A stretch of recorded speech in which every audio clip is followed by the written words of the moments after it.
Hi అండి, అందరు ఎలా ఉన్నారు? బాగున్నారా? అయిపోయినాయా మీ భోజనాలు? మా అయితే అవుతూ ఉన్నాయండి. ఇప్పుడే కర్రీ అయిపోయింది. ఇదిగోండి బెండకాయ ఫ్రై చేశాను.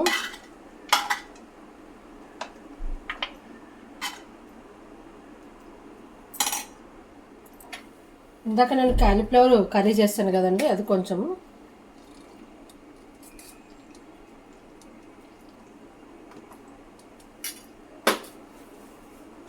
ఇదిగోండి. ఈరోజు వచ్చేసి ఉదయం నేను ఈరోజు పరమాన్నం చేశాను.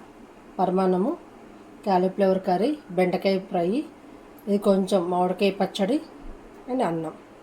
ప్లీజ్ అబ్బా నచ్చితే లైక్ చేయండి, షేర్ చేయండి. మీరు తిన్నారా? అయిపోయినాయా భోజనాలు? మాదైతే అవుతుంది. ఇప్పుడు 2:30 అయింది. టైం వచ్చేసి కొంచెం లేట్గానే తింటాంలేండి. టైం వచ్చేసి 2:30 అయింది. కాలీఫ్లవర్ ఎలా ఉందో చూద్దాం. బాగుంది. మరీ కారం లేదు, మరీ చప్పగా లేదు, చాలా బాగుంది. ఫస్ట్ పాయసం తినాలి కాబట్టి పాయసం తినేద్దాము.